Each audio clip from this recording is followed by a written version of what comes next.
So see if you've ever heard this analogy before, that just as an iron goes into the fire and comes out looking like the fire, and also is even infused with the light, with the radiance of the fire, yet is still distinct in substance or in essence from the fire itself, that this is an analogy that's actually very akin to the Christian life and how we're meant to reflect the Holy Trinity. That's the analogy I want to look at quickly in this video this morning, okay? Now, with that said, if you like the content of this channel, keep in mind that a subscription can really help us. We're actually currently on the road to 300, super excited for how this channel is moving forward. But again, if you feel so moved, that can be very helpful to us. So I want to give a plug for that. Okay, so again, here's the analogy. An iron goes into the fire. It comes out glowing red like the fire, is actually infused with the fire itself, okay? To the point where it very much so looks and even some acts like the fire, yet it's still distinct in substance, in essence, from the fire itself. That this is very much so how we are meant to ultimately be image bearers and relate to God, okay? We're meant to reflect him, we're meant to do things that act like him, yet we're still distinct in substance or in essence from him. This is very much so what the Christian life is meant to aim at.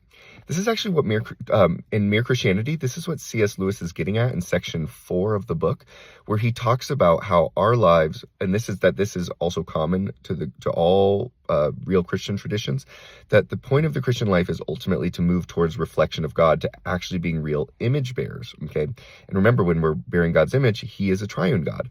What this would mean is that every interaction that we have with anybody, really, the ways that we care for the good of the other, that we will the good of the other for their sake, and that we sacrifice, lay down our lives for the good of the other, that in doing so, we're actually inherently growing into a deeper reflection of the Trinity.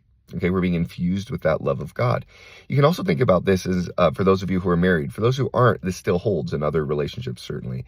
But for those who are married, think about this. The traditional Augustinian understanding of the Trinity is that the Father from all time knows himself, and he sees this perfect image of himself.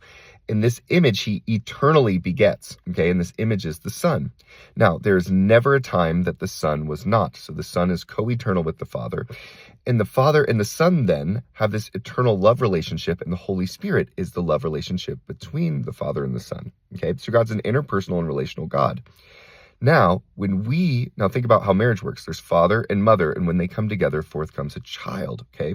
It's not exact in every single way, but it is really an icon or a window into how the triune God is. This is why things like traditional marriage, marriage being between a man and a woman, and then no contraception, things that I would all encourage and that I personally hold and would encourage others to hold, this is where they come from. And so I would really encourage thought upon this today. How are we meant to reflect the Holy Trinity?